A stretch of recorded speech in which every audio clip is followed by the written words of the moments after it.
আগামী দিন ভারতীয় জনতা পার্টির দিন। আশা ইলেকশন ভারতীয় জনতা পার্টির ইলেকশন, আগামী ইলেকশন ভারতীয় জনতা পার্টির ইলেকশন। আপনাদের যেগুলো কাজ আজ অব্দি হয়নি, আগামী 5 বছরে কাজ করার দায়িত্ব ভারতীয় জনতা পার্টির থাকবে। এই কথা বলার জন্য আমি মঞ্চ উঠেছি। কয়েকটা কাজ রয়ে গেছে, আমরা চিন্তা করেছিলাম কিন্তু করতে পারলাম না। তার কারণ ছিল যে সম্পূর্ণ সরকার ছিল না।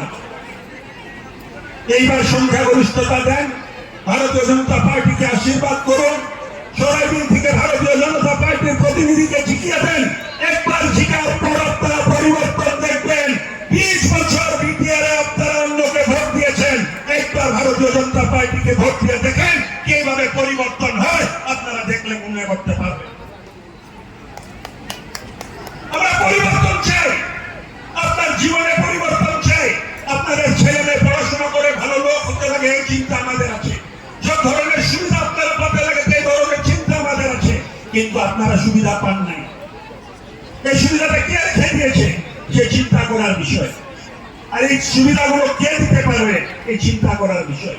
আজকে কোকরাঝাড় জেলার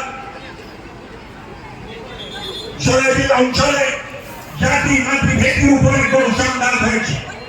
সবাইকে সাথে নিয়ে জাতি মাতৃ ভেটি সবাই সাথে কাজ করে, ভূমিপুত্র লোকদের হাতে সাথে কাজ করে, প্রকৃত অর্থে যেগুলো লোক ভারতীয় ওদের সাথে কাজ করে এক শক্তিশালী কোকরাঝাড়, এক শক্তিশালী সরাইবিল, এক শক্তিশালী গোসাইগাঁও করার এক দায়িত্ব আপনারা আমাদের হাতে দেন। আমি কোনোদিন আপনাদের সাথে আপোষ করবো না, কোনোদিন আপনাদের সাথে বিশ্বাসঘাত করবো না। ভারতীয় জনতা পার্টি আপনাদের সাথে থাকবে, আপদে বিপদে থাকবে। আপনাদের জীবনে আলো আনার জন্য আমরা কাজ করব। এই কথা বলার জন্য আমি আজকে আসছি। আগে পিছিয়ে বহু মিটিং আমি করেছি, গোসাইগাঁওতেও প্রচুর মিটিং হয়েছে, এমসিএল এর সময় মিটিং হয়েছে, পার্লামেন্টের সময় মিটিং হয়েছে, বিধানসভার সময় মিটিং হয়েছে। কিন্তু মিটিং এ কোনোদিন অত জনগণকে আমি দেখতে পাই নাই যত জনগণ আজকে গোসাইগাঁওয়ের এই মিটিং এ আছে। এটা ইঙ্গিত দিয়েছে ভারতীয় জনতা পার্টির জয় হবে। মিটিং এর পর মিটিং লোক আরণ্য হয়ে পড়েছে। সারা জেলার থেকে যখন আমরা লোক ডেকে মিটিং করতাম, কত মিটিং হতো না।